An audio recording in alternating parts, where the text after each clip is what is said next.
नमस्कार दोस्तों, स्वागत है आपका एग्ज़ाम एनालिसिस में। आज हम बीपीएससी ऑडिटर 2026 जो अभी 5 जून को आज ही हुआ है उसका एनालिसिस करेंगे, ठीक है। और इसमें हम एग्जैक्ट क्वेश्चनों के आंसर विद डिटेल आपको बताएंगे, ठीक है। चलिए स्टार्ट करते हैं। पहला क्वेश्चन है निम्नलिखित कथनों पर विचार कीजिए, ठीक है। इसमें से कौन सा ठीक है? जो आपका ये पहला ऑप्शन है, राजकोषीय घाटा वित्त वर्ष 2021 में जीडीपी के 9.2% से घटकर वित्त वर्ष 2025 तक 5% से नीचे आ गया है। और ये वाला ऑप्शन आपका एग्जैक्ट सही है। और ये किस में दिया गया है? ये सी में दिया गया है। और आपके ये जो दूसरा और तीसरा ऑप्शन है ये है गलत, ठीक है। अगला क्वेश्चन है, जून 2025 में विश्व बैंक ने अंतर्राष्ट्रीय गरीबी रेखा को संशोधित करके प्रतिदिन 2.15 अमेरिकी डॉलर कम कर दिया है। तो इसका है आपका ऑप्शन ए, ठीक है। अब आ जाते हैं हम तीसरे क्वेश्चन में। तीसरा क्वेश्चन है, स्वामित्व पहल का मुख्य उद्देश्य क्या है? और ये स्वामित्व वाला नहीं है, स्वामित्व है। स्वामित्व का मुख्य उद्देश्य क्या है? और इसका मुख्य उद्देश्य है ग्रामीण क्षेत्रों में ड्रोन आधारित मानचित्रण, ठीक है। और ये पंचायती राज मंत्रालय की इस योजना का लक्ष्य ग्रामीण क्षेत्रों में संपत्ति का मालिकाना हक सुनिश्चित करने के लिए ड्रोन का उपयोग करके भूमि का सीमांकन करना है, ठीक है। तो इसका पहला हो जाएगा अपना। क्वेश्चन नंबर 4, निम्नलिखित राज्यों और उनके योजनाओं का मिलान कीजिए, ठीक है। महाराष्ट्र, इसमें से दिए गए में महाराष्ट्र का कौन सा है? सहभागी सिंचाई प्रबंधन योजना, तो दूसरा हो गया, ठीक है। केरला का कौन सा है? पहला कुदुम्बनी केरला में है, ठीक है। और हरियाणा का कौन सा हो गया? तीसरा ग्रामीण प्रौद्योगिकी कार्य समूह। तो आपका सही आंसर हो गया आपका बी, ठीक है। नेक्स्ट है, पांचवा क्वेश्चन है, वित्त वर्ष 2022 से वित्त वर्ष 2026 तक भारत सरकार द्वारा पूंजीगत व्यय में प्रतिशत वृद्धि निम्न में से किसके सबसे निकट है? तो 89% है, ठीक है। कितना है? 89% है। और अगला क्वेश्चन है, वित्तीय वर्ष 2026 की दूसरी तिमाही के PLFS आंकड़ों के अनुसार ग्रामीण महिला कामगारों का सबसे बड़ा हिस्सा निम्नलिखित में कार्यरत है। और कहाँ किस में है? और ये है आपका सही आंसर है इसका बी, स्वयं के खाता कर्मचारी और नियोक्ता, ठीक है।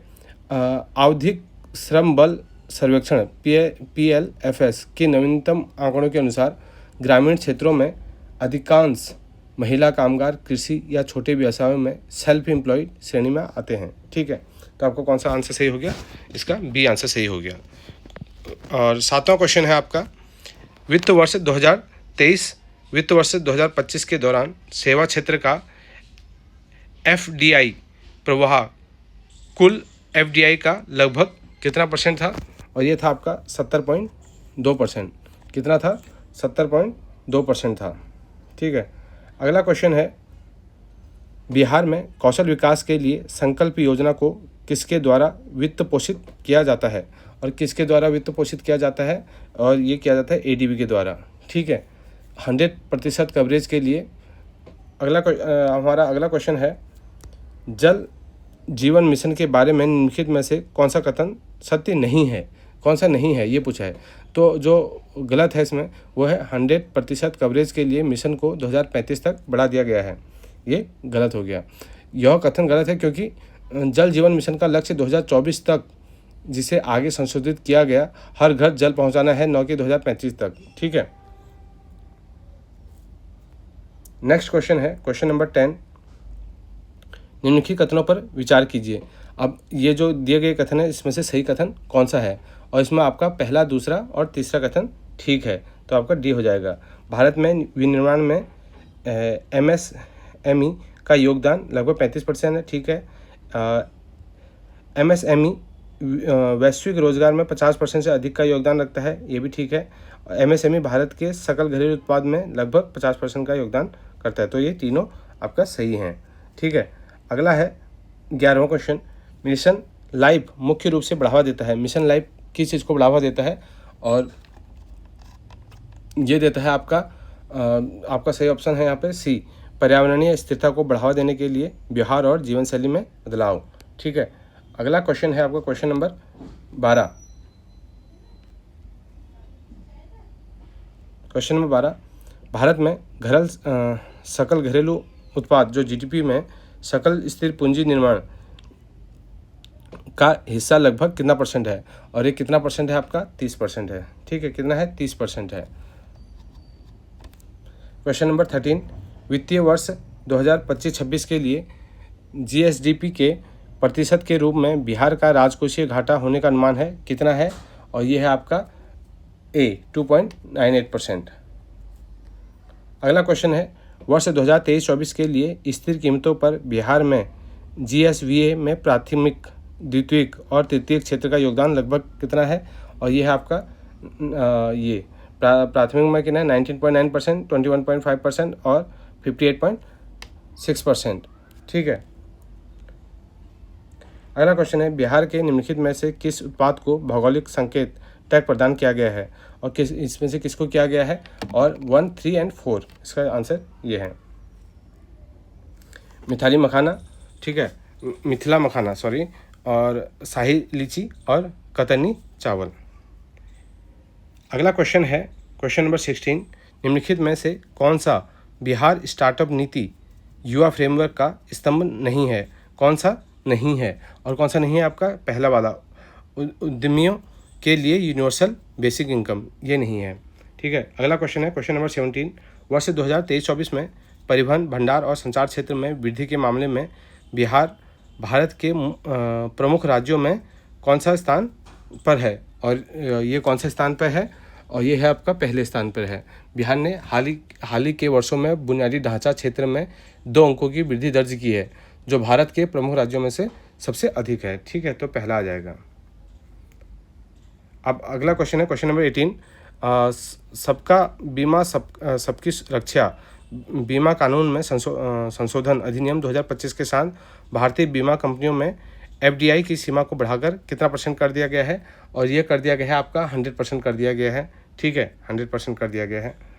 अगला क्वेश्चन है, ऑरेंज इकोनॉमी शब्द का तात्पर्य है। ऑरेंज इकोनॉमी क्या मतलब है? और ये जो है आपका रचनात्मक, संस्कृति और बौद्धिक संपदा पर आधारित अर्थव्यवस्था। अगला क्वेश्चन है क्वेश्चन नंबर 20, 2023-24 में बिहार का सकल राजकोषीय घाटा 2022-23 की तुलना में लगभग कितना हो गया है? 10.4% कम हो गया है। अगला क्वेश्चन है, संविधान संशोधन प्रस्तावित करने वाले एक निजी सदस्य के विधेयक के लिए निम्नलिखित में से क्या आवश्यक है? और क्या आवश्यक है? और आपका है विशेष बहुमत, ये आवश्यक है। ठीक है, अनुच्छेद 368 के तहत संविधान संशोधन विधेयक को संसद के प्रत्येक सदन में विशेष बहुमत 2/3 से पारित होना अनिवार्य होता है। ठीक है, क्वेश्चन नंबर 22, निम्नलिखित कथनों में से कौन सा भारत के महान्यायवादी और महान्यायाधिकर्ता के बीच के अंतर को सही रूप से स्पष्ट करता है? और कौन सा करता है? बी, महान्यायवादी भारत का प्रथम विधि अधिकारी है और जो महान्याय भी करता है वो द्वितीय है। ठीक है, क्वेश्चन नंबर 23, भारत में न्यायिक स्वतंत्रता मुख्यतः निम्नलिखित में से किससे संरक्षित होती है? और किससे संरक्षित होती है? ये सभी से, अवमानना की शक्तियाँ, निश्चित सेवा शर्तें और कार्यकाल की सुरक्षा, इन तीनों से। तो इसका हो जाएगा ऑप्शन डी। ठीक है, नेक्स्ट क्वेश्चन है क्वेश्चन नंबर 24, यदि प्रधानमंत्री इस्तीफा देते हैं या उनका निधन हो जाता है तो क्या होता है? तो उस केस में क्या होता है? मंत्रिपरिषद स्वतः ही भंग हो जाती है। तो इसका ए आंसर सही हो जाएगा। ठीक है, मंत्रिपरिषद का अस्तित्व जो होता है वो प्रधानमंत्री के इर्द गिर्द होता है।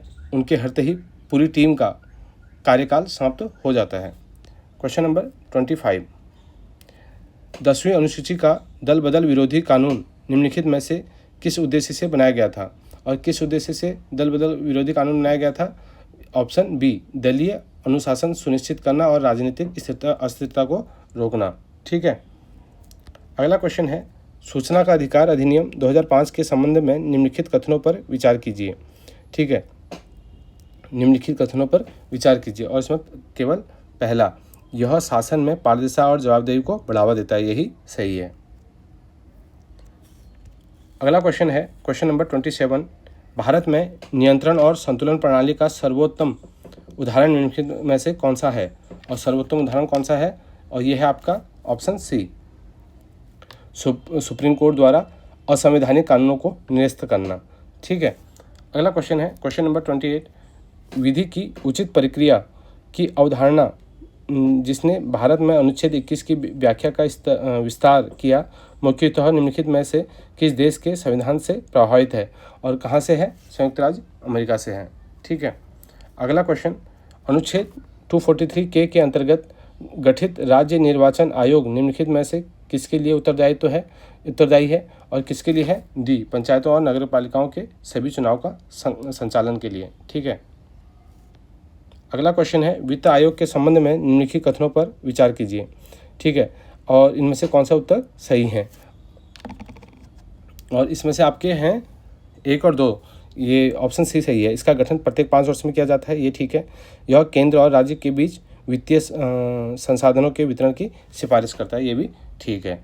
अगला क्वेश्चन है, भारत में मौजूदा राज्यों के क्षेत्रफल, सीमाओं या नामों में परिवर्तन के संबंध में निम्नलिखित में से कौन सा कथन सत्य है? और जो 4 कथन दिए हैं इसमें से कौन सा कथन सत्य है? और इसमें से आपका यह प्रावधान संविधान के अनुच्छेद 3 के अंतर्गत आता है, ठीक है। और दूसरा कथन है, राष्ट्रपति की अनुशंसा के बिना इस संबंध में कोई विधेयक प्रस्तुत नहीं किया जा सकता, ये भी ठीक है। राष्ट्रपति को विधेयक को राज्य विधानमंडल को उनके विचार व्यक्त करने के लिए भेजना आवश्यक है, ये भी ठीक है। संसद इस संबंध में राज्य विधानमंडल के विचारों को स्वीकार करने के लिए बात है, ये तो नहीं है। तो आपका हो जाएगा 1, 2 और 3 हो जाएगा इसमें, 1, 2 और 3, तो ऑप्शन डी होगा, ठीक है। ये गलत दिया है इसमें जो टिक लगा है। नेक्स्ट क्वेश्चन है क्वेश्चन नंबर 32, भारत के नियंत्रक एवं महालेखा परीक्षक के बारे में निम्नलिखित में से कौन सा कथन सत्य है? और कौन सा कथन सत्य है? जो दिए गए ऑप्शन है, पहला है नियंत्रक एवं महालेखा परीक्षक की नियुक्ति भारत के राष्ट्रपति द्वारा की जाती है, ये बिल्कुल ठीक है। सेवानिवृत्त होने के बाद नियंत्रक एवं महालेखा परीक्षक भारत सरकार के अधीन कोई अन्य पद पर धारण कर सकते हैं, लेकिन राज्य, ये तो गलत है, ऐसा कुछ नहीं। नियंत्रक एवं महालेखा परीक्षक को केवल सर्वोच्च न्यायालय के न्यायाधीश के सामने समान तरीके और आधार पर, ये भी ठीक है, ठीक है। तो इसका हो जाएगा 1 और 3, मतलब ए हो जाएगा इसका आंसर, ठीक है। Question number 33। अब आता है हमारा क्वेश्चन नंबर 33। असर्शन है, संसद संविधान के किस भाग में संशोधन कर सकती है जिसमें भाग 3 भी शामिल है, लेकिन वह संविधान की मूल संरचना को नष्ट नहीं कर सकती, ठीक है। ये ठीक है। सर्वोच्च न्यायालय ने गोलकनाथ मामले में यह माना था कि संसद भाग 3 से संशोधित नहीं कर सकती, ये भी ठीक है, पर ये इसका एक्सप्रेशन करेक्ट नहीं है। तो इसमें कौन सा हो जाएगा आपका? दोनों सत्य हैं, लेकिन ये इसका करेक्ट एक्सप्रेशन नहीं है, ये बी वाला हो जाएगा इसका, ठीक है। 33 का क्या हो जाएगा? बी हो जाएगा। अब क्वेश्चन नंबर 34 में आते हैं। निम्नलिखित में से कौन मौलिक अधिकारों पर सलाहकार समिति के अध्यक्ष थे? और कौन थे?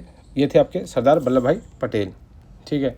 अगला क्वेश्चन, निम्नलिखित में से कौन भारतीय संविधान के अंतर्गत मौलिक कर्तव्यों में शामिल है? और कौन सा शामिल है? और ये सभी हैं, ठीक है। 6 से 14 वर्ष की आयु के बच्चों को शिक्षा के अवसर प्रदान करना, हिंसा का त्याग करना, वैज्ञानिक सोच को बढ़ावा देना, वनों की रक्षा करना, ये सारे ही हैं। तो ये डी होगा ऑप्शन इसका, ठीक है। अगला क्वेश्चन है क्वेश्चन नंबर 36। शांति अधिनियम 2025 संबंधित है। शांति अधिनियम किससे संबंधित है? यह है आपका ऑप्शन बी से, सांप्रदायिक तनाव का निवारण से, ठीक है।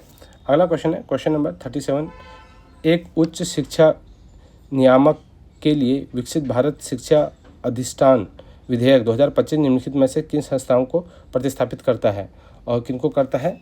ए, जो ये ए ऑप्शन दिया है ये ठीक है। विश्वविद्यालय अनुदान आयोग, अखिल भारतीय तकनीकी शिक्षा परिषद और भारतीय शिक्षक शिक्षा परिषद, ये ऑप्शन आपका करेक्ट है। अगला क्वेश्चन, निम्नलिखित में से कौन सी संस्था भारत में आवधिक श्रम बल सर्वेक्षण PLFS जारी करती है और कौन सी करती है? 38 में इसका आपका हो जाएगा सांख्यिकी और कार्यक्रम कार्यान्वयन मंत्रालय MOSPI। ठीक है। अगला क्वेश्चन है क्वेश्चन नंबर 39, सूची 1 और 2 को मिलान करना है, राष्ट्रीय दिवस और तिथि। ठीक है, और इसका हो जाएगा आपका 39 का जो पहला है, पहले का तो तीसरा हो जाएगा। राष्ट्रीय युवा दिवस का मनाया जाता है 12 जनवरी को मनाया जाता है, और राष्ट्रीय शिक्षा दिवस 11 नवंबर को मनाया जाता है। ठीक है, 11 नवंबर को मनाया जाता है। राष्ट्रीय विज्ञान दिवस का मनाया जाता है, ये मनाया जाता है 28 फरवरी को CV रमन के बर्थडे पे। और जो चौथा है राष्ट्रीय सेना दिवस का मनाया जाता है, ये मनाया जाता है 15 जनवरी को। तो आपका सही आंसर कौन सा हो जाएगा? C हो जाएगा। ठीक है। नेक्स्ट क्वेश्चन, खेल प्रतियोगिताएं और खेल।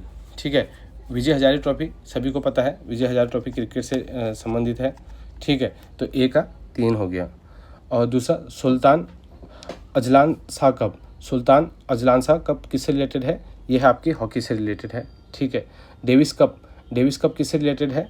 टेनिस से है। और डूरंड कप किससे है? फुटबॉल से हो गया। ठीक है, तो आपका सही आंसर हो जाएगा B। कौन सा हो जाएगा? B। अगला क्वेश्चन, 24 दिसंबर 2025 को सतीश धवन अंतरिक्ष केंद्र श्रीहरिकोटा से भारतीय अंतरिक्ष अनुसंधान केंद्र ने अपनी सबसे भारी रॉकेट LVM-3 M6 का प्रक्षेपण किया। LVM-3 M6 का उपनाम रखा गया है, क्या नाम उपनाम है उसका? उसका उपनाम रखा गया है बाहुबली। ठीक है, क्या रखा गया है? बाहुबली। अगला क्वेश्चन है, 2017-18 में घोषित एवं लागू किया गया चुनावी ऋण पत्र बॉन्ड योजना भारतीय उच्चतम न्यायालय द्वारा किस वर्ष उच्चिष्ट मतलब ख़त्म कर दिया गया है? किस वर्ष उसको ख़त्म कर दिया गया है? 2024 में ख़त्म किया गया है इसको। ठीक है, कब? 2024 में। अगला क्वेश्चन है, सूची 1 और 2 जो दिए गए हैं इनको महिला खिलाड़ी और उनके खेल से करना है। ठीक है, महिला खिलाड़ी और उनके खेल से। पहला है जैसे दिव्या देशमुख, ये किससे रिलेटेड है? चेस से। दिव्या देशमुख ये तो सभी लोग जानते ही हैं, चेस से रिलेटेड है। दूसरा है सुरुचि फोगत, और जो सुरुचि फोगत हैं वो हैं तीरंदाज से। ठीक है, दूसरा हो गया इनका। अंकिता भगत, जो अंकिता भगत हैं वो अंकिता भगत किससे हैं? पिस्तौल निशानेबाजी से। और अंतिम पंगल जो है वो होगी आपकी कुश्ती से रिलेटेड होगी। ठीक है, तो आपका सही आंसर क्या हो जाएगा? A हो जाएगा आपका सही आंसर इसमें। ठीक है, A। अब नेक्स्ट क्वेश्चन में आ जाओ आप। नेक्स्ट 44 नंबर का क्वेश्चन है, निम्नलिखित में से कौन सा कथन सही है? नीचे दिए गए कोड से सही उत्तर चुनिए। ठीक है, अब इसमें से कौन कौन से सही हैं और मैंने पढ़ लिए हैं। इसमें जो है आपके ये चारों ऑप्शन ठीक हैं, आप इनको पढ़ लेना और ये चारों आंसर आपके ठीक हैं। अगला क्वेश्चन है क्वेश्चन नंबर 45, निम्नलिखित में से कौन सा कथन सही नहीं है? नीचे दिए गए कोड से सही उत्तर चुनिए। कौन सा कथन सही नहीं है? ये बड़ी बात है कि नहीं है, 45 में दिया है नहीं है। और इसमें से केवल जो तीसरा है ये क्वेश्चन, राष्ट्रीय पंचांग को 26 नवंबर 1949 को आधिकारिक रूप से अपनाया गया था, ये गलत है। इसके अलावा तीनों ठीक हैं, तो इसमें B हो जाएगा। कौन सा? जो राष्ट्रीय पंचांग को 22 मार्च 1957 को अपनाया गया था, तो ये गलत हो गया इसमें। ठीक है, तीसरा वाला। अब क्वेश्चन नंबर 46, भारत में रक्षा प्रमुख या चीफ ऑफ डिफेंस स्टाफ पद किस वर्ष सृजित किया गया और कब आए? 2019 में, जब अपने बिपिन रावत जी बने थे उस टाइम पे।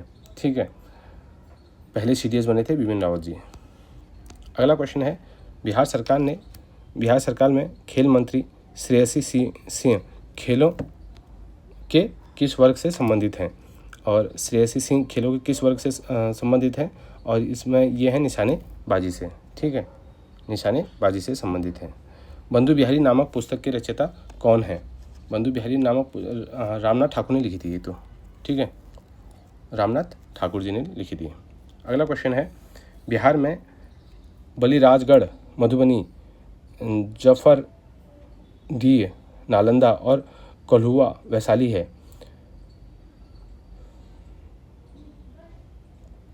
ठीक है, इसका सही हो जाएगा आपका बी ऑप्शन हो जाएगा। ठीक है, भारतीय पुरातत्व सर्वेक्षण के उत्खनन स्थल, ये जो अभी यहाँ पे दिए गए हैं बलिराजगढ़,